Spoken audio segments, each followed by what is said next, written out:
Na próxima quinta-feira, São Paulo vai sediar um evento que vai discutir a Política Nacional de Resíduos Sólidos. Vamos saber um pouco mais sobre as regras, o que a indústria precisa se readequar nesse processo produtivo, conversando com o advogado Evandro Grilli. O senhor é coordenador da Comissão de Meio Ambiente da OAB Ribeirão Preto. E como vê essa nova política de resíduos sólidos aí?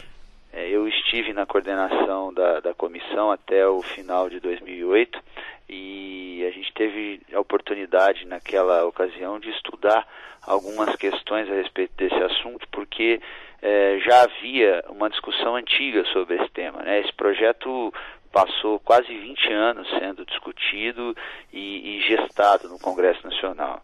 E agora, no final do ano passado, no último trimestre, né, a lei veio e completou, agora está completando 1 ano de existência, né?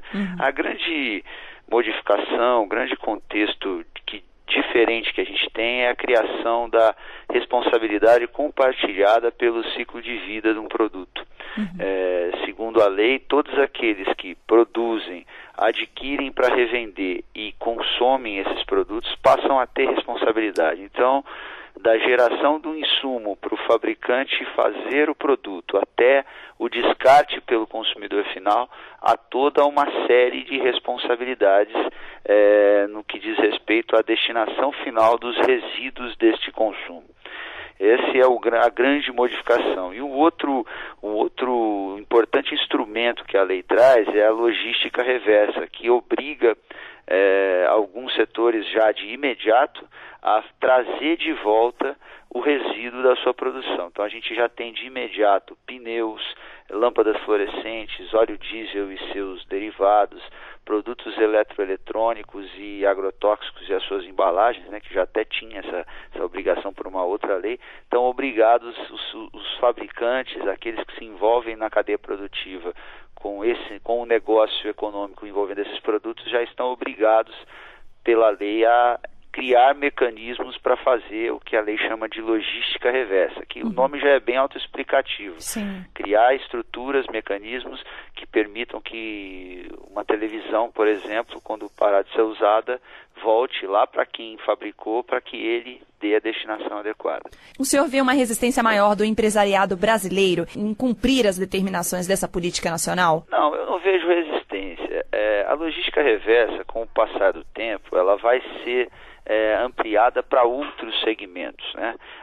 A questão é que esta ampliação ela está obrigatoriamente ligada à celebração de acordos setoriais, que são acordos entre o setor produtivo que estaria entrando no mecanismo de logística reversa e o poder público através dos órgãos ambientais, representados em princípio pelo Ministério do Meio Ambiente, que vai traçar essas diretrizes. Então, resistência eu não acredito que vá haver, até porque há uma onda de consumo consciente no mundo todo e que já atingiu o Brasil. Então, o próprio consumidor já começa a se preparar para exigir isso do seu fornecedor. A questão é que a lição de casa não é só dos empresários. É preciso que se criem também políticas públicas de equiparação das grandes diferenças em saneamento que nós temos no nosso país. Então, essa é uma lei que me parece que vai surtir os seus efeitos e vai começar a funcionar com muito mais rapidez em estados como São Paulo, região sudeste, região sul, alguns setores do centro-oeste, e vai demorar um pouco mais para ser aplicada em regiões em que ainda estão lutando para ter água encanada. Então, eu acho que o caminho é a 4 mãos, poder público, iniciativa privada, e a lei também reconhece a existência de uma camada importante da população que vive desses resíduos e tenta envolver cooperativas de catadores no mecanismo de logística reversa, reconhecendo que o lixo hoje é um bem que gera proveito econômico e pessoas vivem da utilização e reutilização dele. Toda uma política de sustentabilidade, aquele lixo gerando emprego e renda lá na frente, preservando o meio ambiente, né? É exatamente isso. O espírito, o contexto da legislação é esse.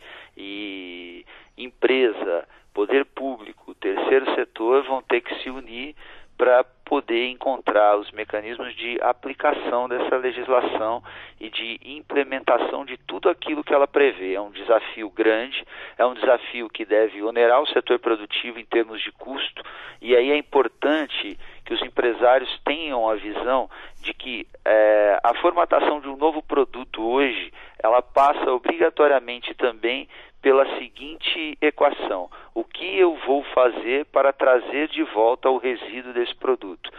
Então, a concepção de um produto hoje, ela não é simplesmente mais pensar economicamente no produto, encontrar mecanismos de mercado, mas agrega-se mais um componente no planejamento estratégico das empresas, que é justamente o de encontrar fórmulas e mecanismos para atender à lei da Política Nacional de Meio Ambiente e garantir que o seu produto tenha uma destinação adequada nos termos da lei. Às vezes o empresário realmente faz a sua parte, apesar de ter um maior custo com isso, pelo menos inicial, nesse planejamento, nessas estratégias de produção, né, por parte do empresariado. Tem o consumidor que gosta de saber que está consumindo um produto pensado, consciente, ambientalmente falando.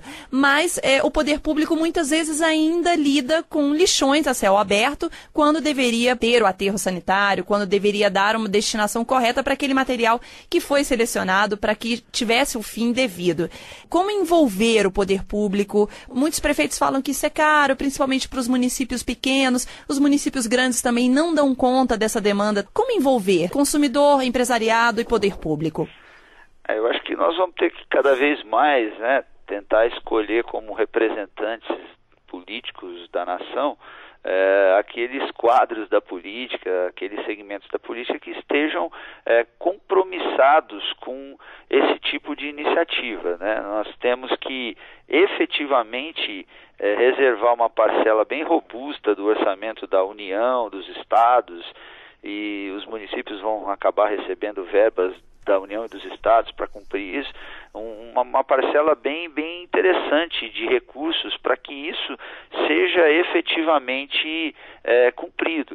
A gente não adianta fazer a pressão só de um lado, né? Então, os órgãos ambientais autuam as empresas, o Ministério Público cobra uma postura ambientalmente correta destas empresas, o consumidor deixa de comprar daquela que se apresenta de forma menos sustentável, é uma tendência de mercado que a gente já consegue observar, e se o poder público não dotar o aparato de políticas públicas dele, no sentido de também fazer a sua parte. Por exemplo, atendendo a um cliente outro dia que lida com importação de pilhas, ele me deixou muito claro que o Brasil não tem condições de receber todas as pilhas que estão sendo geradas no lixo, e é um produto que descarrega muito rápido, é um lixo que você tem imediatamente. Tóxico. Então ele me dizia que ele é uma empresa que está obrigado já a implantar a logística reversa, e ele falou: olha, eu vou trazer de volta essa pilha e vou guardar na minha empresa,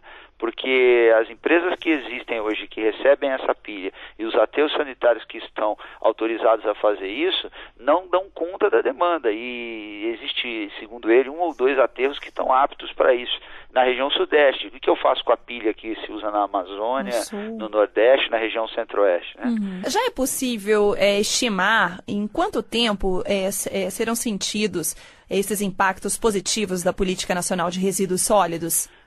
Olha, essa lei é uma lei que, como toda lei de cunho ambiental, ela é uma lei que se faz para o bem-estar das futuras gerações. Exato. Então, eu sou muito cético em acreditar que num curto espaço de tempo a gente vai ter resultados muito significantes, principalmente num país de proporções continentais como é o Brasil, com diferenças sociais, culturais, diferenças de níveis de saneamento básico muito gritantes de uma região para outra. Eu tenho para mim que a gente começa a sentir essa lei nos estados que estão mais desenvolvidos dentro de um prazo de 10 anos, e em nível nacional, sem ser pessimista, a gente vai ter a plenitude dela em 50 anos. Mas é como disse, uma lei que se trabalha e se cria para as futuras gerações. Então, levando em conta que uma geração vive aí 80, 100 anos,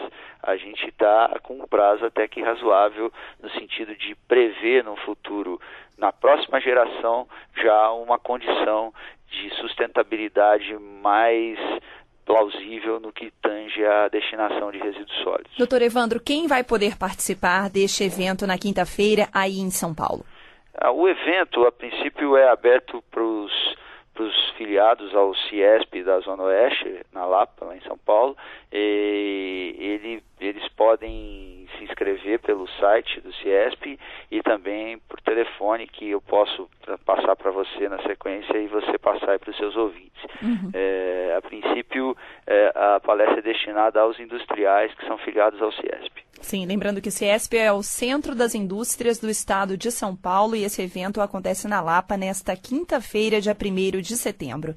Dr. Evandro Grilli, o senhor que é especialista em direito ambiental, trabalha em São Paulo, muito obrigada por sua entrevista aqui, falando sobre os desafios e as oportunidades da Política Nacional de Resíduos Sólidos para o empresariado. Muito obrigada por sua entrevista. Eu é que agradeço a oportunidade e fico sempre à disposição de vocês da Rádio Justiça para o que for preciso. Grande abraço.